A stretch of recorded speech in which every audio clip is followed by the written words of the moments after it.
we're only a month into this thing. So, but it's, it's only going to get weirder, folks.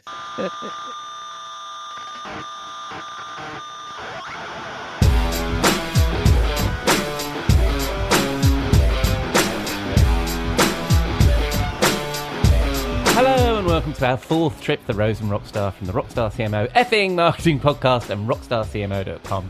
It's Saturday the 8th of February. I'm your host Ian Truscott. I'm not a rockstar, but I am a CMO. The premise of the show is that my chum, author, marketing strategy expert and chief troublemaker at the Seventh Bear, Robert Rose, is in our virtual bar, the Rose and Rockstar, where he recommends one of his favourite cocktails and I pick his brains on a marketing topic that is top of mind for me, or maybe, as we get into this, suggested by you. Last week, Robert shared some insights into writing a marketing book, and we kind of ran out of time, so this week, I've picked up that conversation. Maybe a little bit self-indulgent, but I hope you guys get something out of peeking behind the curtain of how an author of several books goes about the process. But first, we need to pay the bar tab. I'll be back in a moment. We'll be right back. We'll be right back. My dad works in B2B marketing, but I never really knew what that meant. Then one day my dad came by my school for career day and told everyone in my class he was a big ROAS man. Then he just kept saying things like, the bigger the ROAS, the better, over and over. My friends still laugh at me to this day. I think it means calculating a return on ad spend. One thing's for sure, I'll be known as the ROAS man's kid for the rest of my days. Why couldn't you just be a fireman or a lawyer? Why? You ruined my life, Dad. Not everyone gets B2B, but LinkedIn has the people who do. And with ads on LinkedIn, you'll be able to reach people based on job title, industry, likelihood to buy, and more. Start converting your B2B audience into high-quality leads today. We'll even give you a $100 credit on your next ad campaign. Go to linkedin.com/MPN to claim your credit. That's linkedin.com/MPN. Terms and conditions apply. LinkedIn, the place to be, to be. You may know you're listening to this show along the Marketing Podcast Network, but did you know there are other great shows on MPN to help your business? Hennika Watkis-Porter hosts The Entrepreneurial You, empowering entrepreneurs with insights on leadership, business, and success. Hennika, tell listeners what to expect from your show. So we provide innovative business strategies and practical solutions to common entrepreneurial challenges. And where can people subscribe? Find us at hennikawatkisporter.com, as well as the Marketing Podcast Network at marketingpodcasts.net, or search for it wherever you get your podcasts. You heard her. Go subscribe.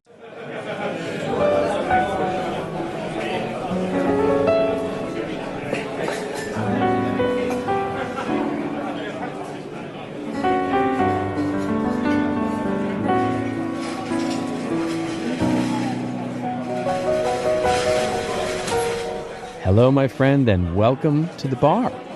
Thank you very much, my friend. How are you?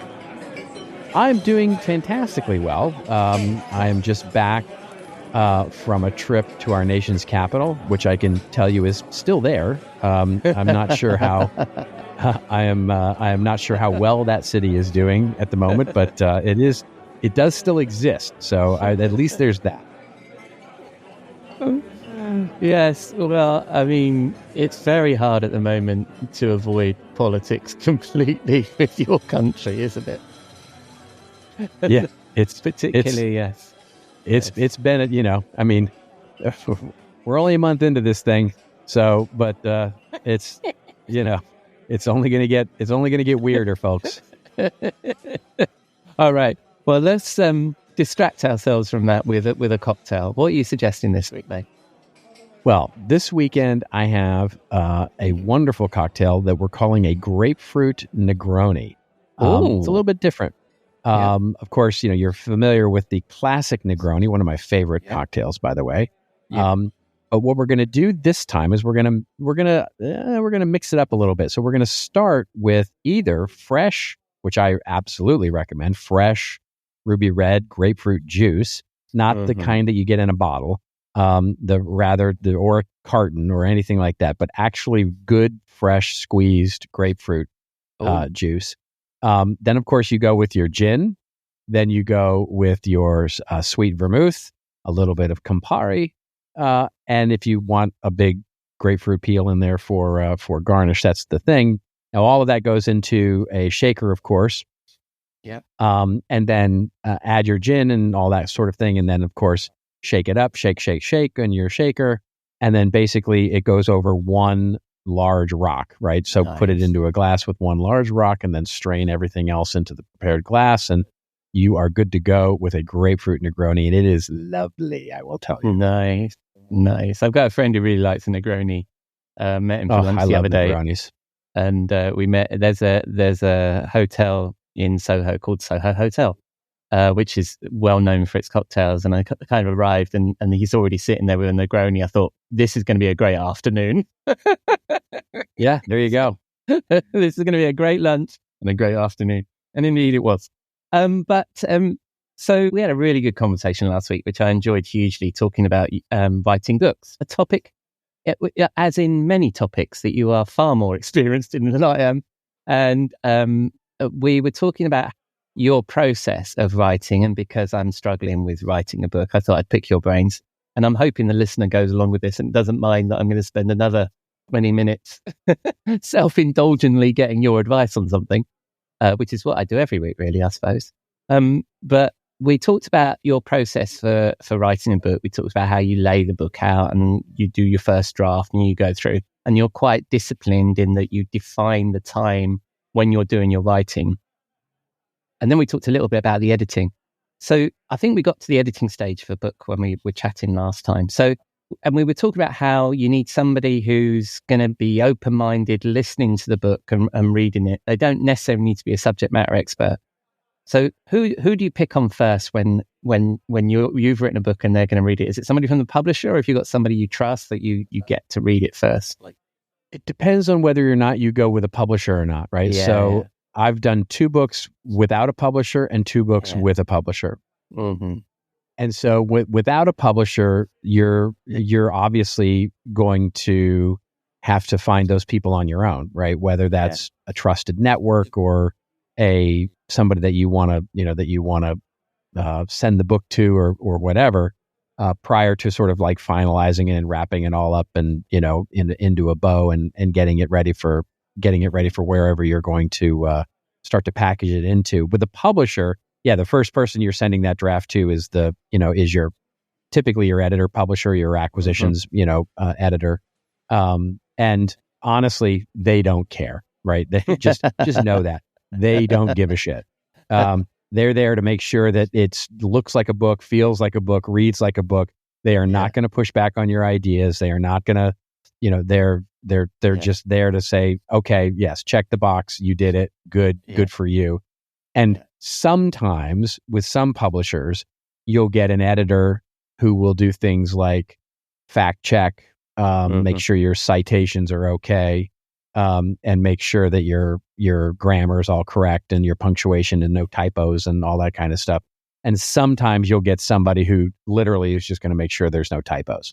Right. So it really depends on the publisher, I find. And so that's that process can take a bit because you can go back and forth.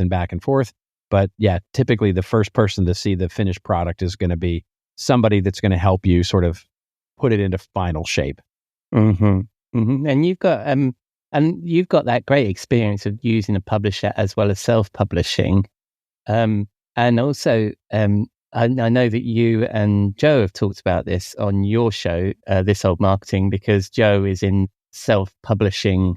He's got a passion for this thing, hasn't he? He thinks that everybody should write a book and that we should all go to Tilt Publishing and have them do that. So have you gone down the route where when you were self-publishing, did you then hire a editor to help you, or did you just use your network it was just you and Joe and you got it done? I self-paid. So in both cases, we paid, I hired, so in my last book, let's use my last book, which was done through a publisher. They, as lovely as they are, the editing they provided was like just so light. And so, it was just literally making sure all they cared.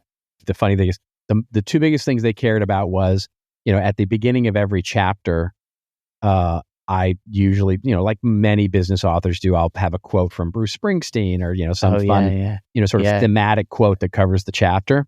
Yeah.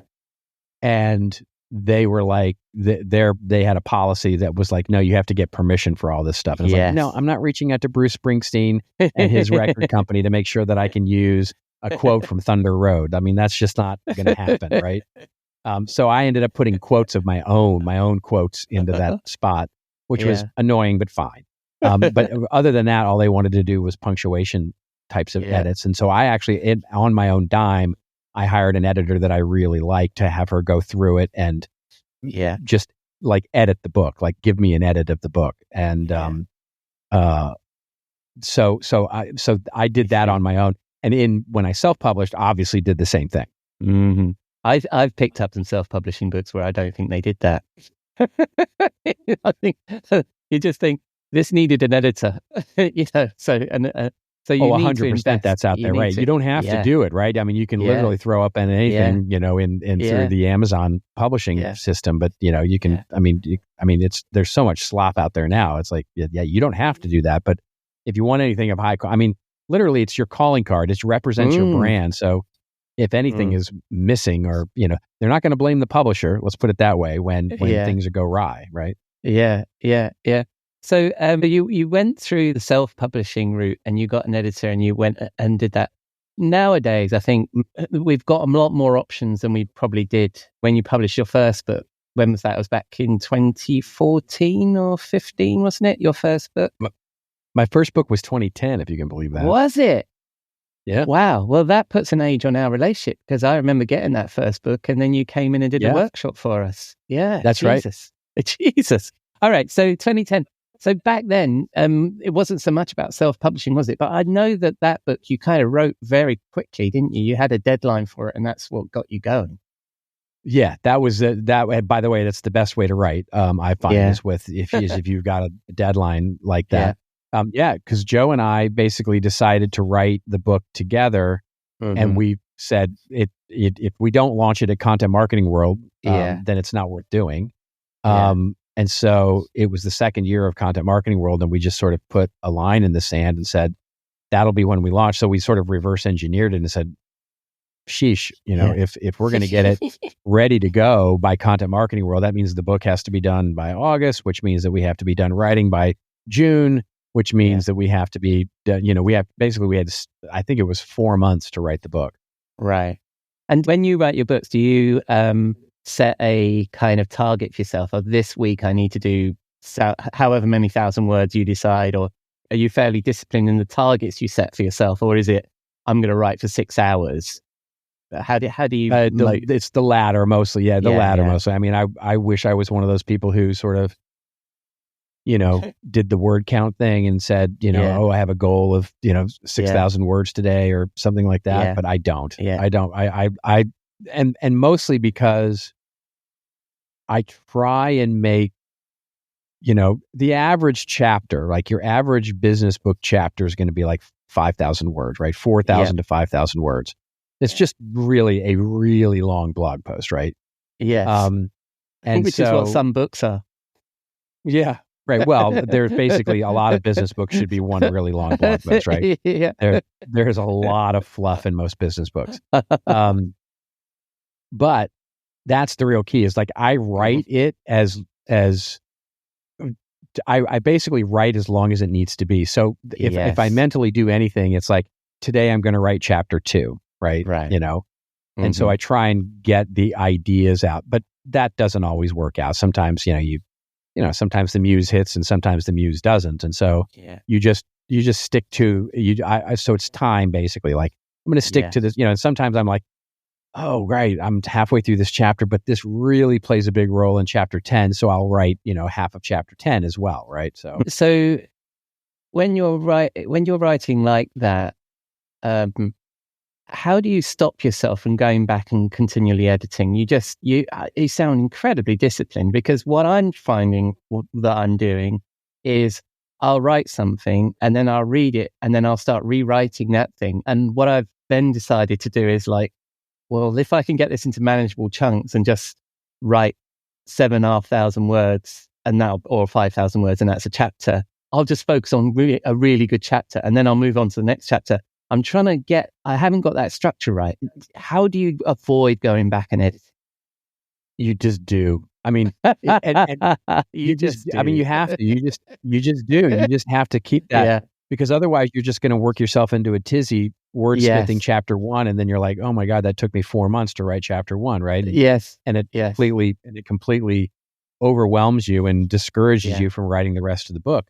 Right. And so you just have to have the discipline. Now, having said that, it's not like I've got some amazing process for doing that.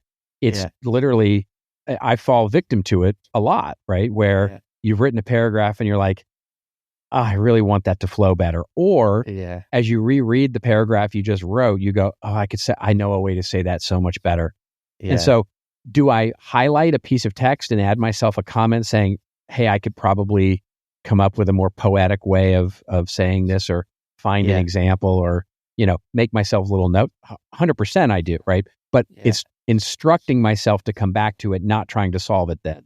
Oh, that's so good. Because, I mean, that's a great way of time management anyway, isn't it? Because I find myself, an email pops in and you respond to it. Whereas what you should do is you should add it to your to-do list and structure your day better. And it sounds like you do that with the book, is that I'm not going to sit here for 15 minutes and figure out how to make the sentence better. I'm going to make a note that I need to make the sentence better. Even if I do know, right? Because it's often that I do know how to make it better, right? In my brain, right? I haven't actually put the digital ink on paper yet, but I know how to make it better. But it's like, no, I'm not. All I'm going to do is write myself, I know how to make this better.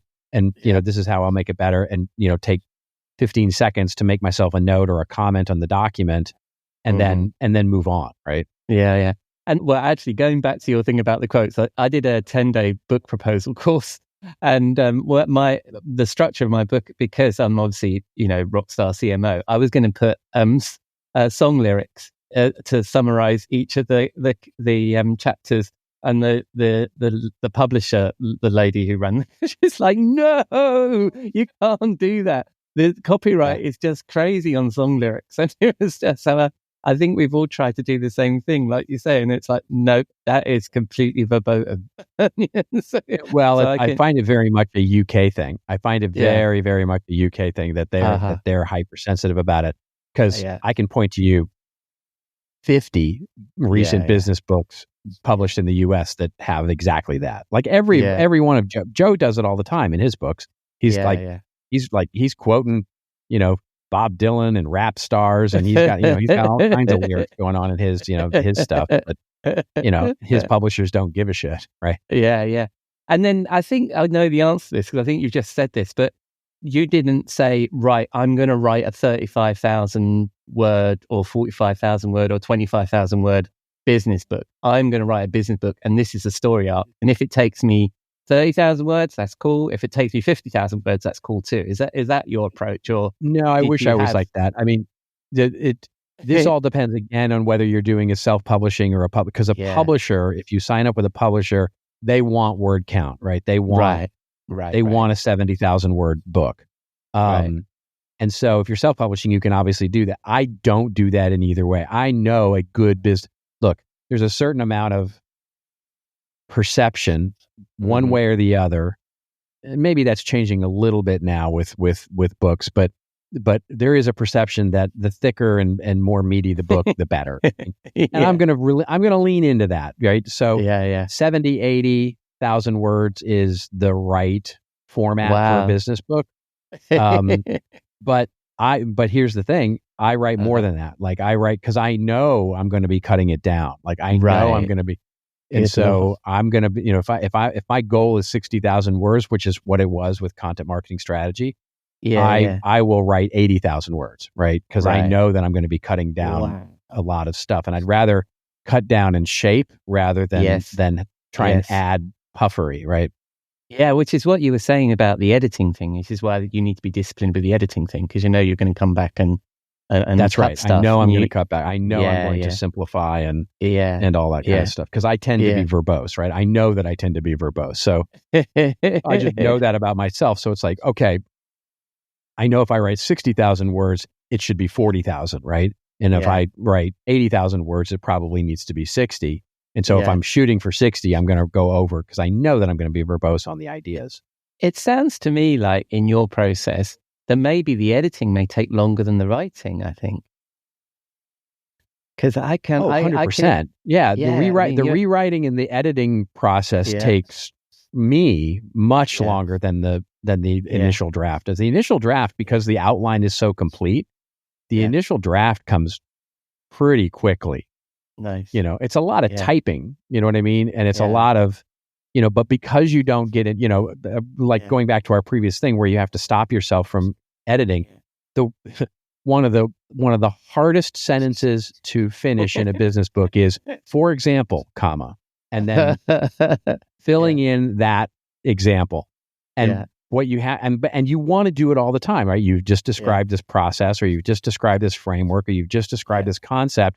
And the next paragraph is, for example, and what you want to do is tell a story or give an example of what you're talking about, but you don't have any. And that's where it's really easy to get lost in the Google food, right? Where you just start going out and Googling things and trying to find your, for example, and you get lost, and all of a sudden it's another topic. And now you're on a rat hole of another, blah, blah, blah. And so what you do is and you write the paragraph, for example, comma, and then I highlight it, make a note and says, find a great example for this, and then move on, right? Yeah. Nice. Well, talking of moving on, I've got to let you move on, my friend, because I know that you've got a very hard stop right now. And so very quickly, when people are looking for finely crafted words that have been edited right down to just the pithy, great stuff, where they're going to find that? They will find that at our wonderful website at seventhbear.com. Splendid. And when people spin the dial on the interwebs and they want to ask you any questions about this stuff, where are they going to find you? They are going to find me on LinkedIn for the most part, although Blue Sky is my favorite new network, of course. Nice. And I won't bore you any more about writing books, but will you be in the bar next week? I definitely will be in the bar next week. I'll see you then, my friend. Thank you very much. Cheers. Bye-bye.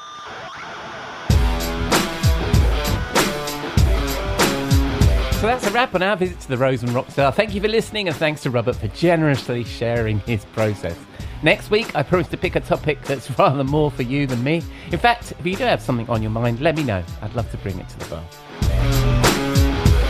If you'd like to know more about me or Robert, the work we do, or any of the resources referred to in the bar conversation just now, you can find all the links in the show notes at rockstarcmo.com, or connect with us at Rockstar CMO on LinkedIn. Please mention you're a listener.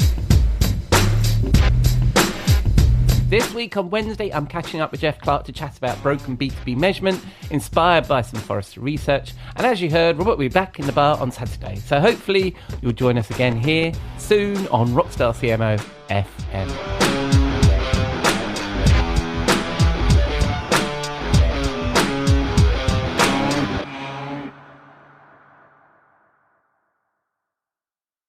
You may know you're listening to this show along the Marketing Podcast Network, but did you know there are other great shows on MPN to help your business? Robbie Samuels hosts the On the Schmooze podcast. Robbie, tell listeners what to expect from the show. Since 2015, I've interviewed entrepreneurs who overcame challenges to achieve success in their field or industry. Tune in to On the Schmooze to listen as I ask deep questions to elicit untold stories about leadership and networking. And where can people subscribe? Find the show at ontheschmooze.com or on marketingpodcast.net, or just search for it wherever you get your podcasts. You heard them. Go subscribe. This podcast is heard along the Marketing Podcast Network. For more great marketing podcasts, visit marketingpodcasts.net.